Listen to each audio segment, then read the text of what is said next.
ನಮಸ್ಕಾರ.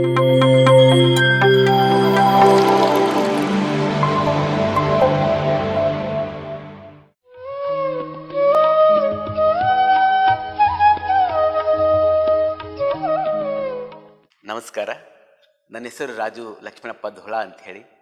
ನಾನು ಇಲ್ಲೇ ಗದಗ ಬಟಗೇರಿಯ ನೇಕಾರ ಕಾಲನಿ ನಿವಾಸಿಯಾಗಿದ್ದು, ಒಂದು ಕಳೆದ 6 ತಿಂಗಳಿಂದ ಈ ಒಂದು ಧ್ಯಾನ ಪ್ರಾರಂಭ ಮಾಡ್ತಾ ಇದ್ದೀವಿ. ಅದರಲ್ಲಿ ಮೊದಲಿಗೆ ನಾವು ಯೋಗವನ್ನು ಮಾಡ್ತಾ ಇದ್ವಿ. ಅಲ್ಲಿ ಒಂದು ಧ್ಯಾನ ಒಂದು ಕ್ಲಾಸ್ ಮಾಡ್ತಾ ಇದ್ದಾರೆ ಅಂತ ನನ್ನ ಸ್ನೇಹಿತರು ಬಂದು ಹೇಳಿದರು. ಅದನ್ನು ಕೇಳಿದಾಗ ಆಶ್ಚರ್ಯ ಆಯಿತು. ಆದರೂ ಸಹ ನಾವು ಮಾಡ್ತಕ್ಕಂಥ ನಿತ್ಯ ಯೋಗದಲ್ಲಿ ಧ್ಯಾನವನ್ನು ಜೋಡಿಸ್ಕೊಳ್ಳೋದು ಬಹಳ ಯೋಗ್ಯ ಅಂತೇಳಿ ನಾನು ಸಹ ಆ ಒಂದು ಶಿಬಿರಕ್ಕೆ ಬಂದು ನಾನು ಸಹ ಜಾಯ್ನ್ ಆದೆ.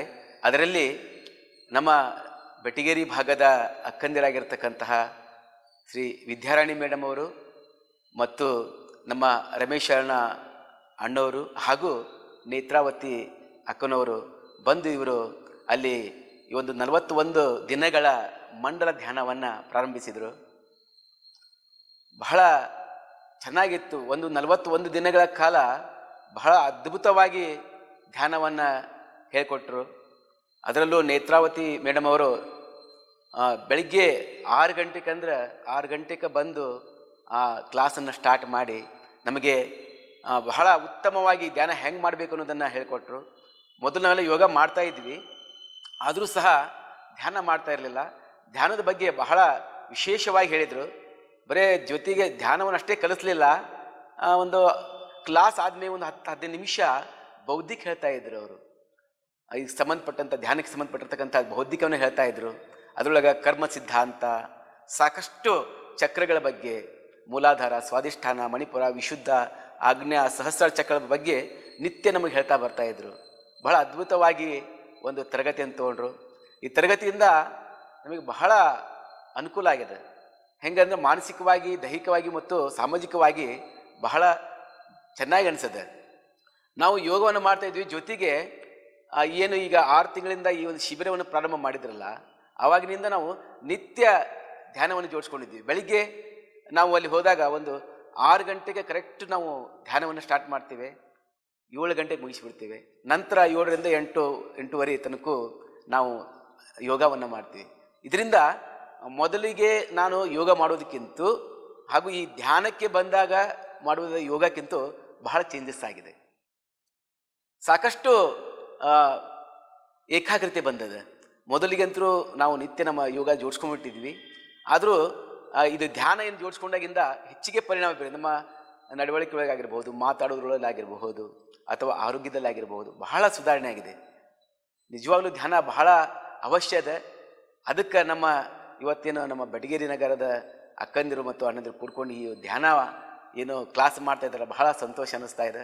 ಸಾಕಷ್ಟು ಕಡೆ ಸಹ ನಾನು ಹೋಗಿ ಧ್ಯಾನ ಕ್ಲಾಸ್ ಮಾಡಿಸ್ಬೇಕಂತ ಅನ್ನಿಸ್ತದೆ. ಜೊತೆಗೆ ನಮ್ಮ ಶಾಲೆಯಲ್ಲಿ ನಮ್ಮ ಪೇರೆಂಟ್ಸ್ ಮೀಟಿಂಗ್ ಇತ್ತು, ಅಲ್ಲಿ ಸಹ ನಾನು ಕರೆದಾಗ ಹೇಳಿದೆ, ನಾನು ಮಕ್ಕಳೆಲ್ಲ ಬಹಳ ಕಾನ್ಸಂಟ್ರೇಷನ್ ಇರೋದಿಲ್ಲ, ಬಹಳ ಅನಾರೋಗ್ಯದಿಂದ ಬೆಳೀತಿರ್ತಾರೆ ಅಂತ ಹೇಳಿದಾಗ, ನಾನು ಅಲ್ಲಿ ಹೆಡ್ ಮಾಸ್ಟ್ರಿಗೆ ನೀವು ಪೇರೆಂಟ್ಸ್ ಮಾತಾಡ್ರಿ ಅಂತ ಹೇಳಿದಾಗ ನಾನು ಹೇಳಿದೆ, ಇಲ್ರಿ ಎಲ್ಲ ಮಕ್ಕಳಿಗೆ ವಿಶೇಷವಾಗಿ ಮಾನಸಿಕವಾಗಿ ಭಾಳ ತೊಂದರೆ ಆಗ್ತಾಯಿದ್ದೆ, ಅದಕ್ಕೆ ಅವರಿಗೆ ಡೈಲಿ ಬಂದು ಕೂಡಲೇ ಒಂದು 10 ಮಿನಿಟ್ಸ್ ಧ್ಯಾನ ಮಾಡಿಸ್ರಿ, ಅದರಿಂದ ಅವರಿಗೆ ಬಹಳ ಅನುಕೂಲ ಆಗುತ್ತೆ ಅಂತ ಹೇಳಿದಾಗ ನಿಜವಾಗ್ಲೂ ಎಲ್ಲರೂ ಕುಳಿತದ್ದು ಎಲ್ಲರೂ ಚಪ್ಪಾಳೆ ಹೊಡೆದ್ರು. ಜೊತೆಗೆ ಹೆಡ್ ಮಾಸ್ಟ್ರು ಸರ್ ನಾನು ನಿತ್ಯ ಮಾಡಿಸ್ತೀನಿ ಅಂತ ಹೇಳಿದರು.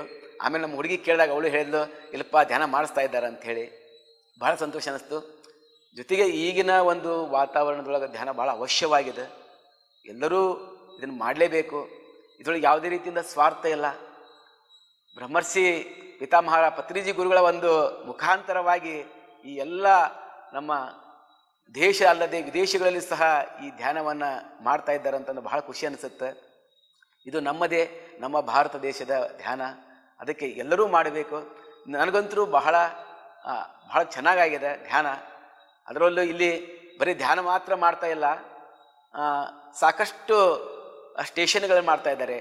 ವಿಶೇಷವಾಗಿ ಮನೆ ಧ್ಯಾನ ಅಂತೇಳಿ ಒಂದು ವಾರ ಒಂದು ಮನೆಯೊಳಗೆ ಅಲ್ಲಿ ಧ್ಯಾನವನ್ನು ಮಾಡಿ ಎಲ್ಲರಿಗೂ ಕರೆ ಕೊಡ್ತಾರೆ.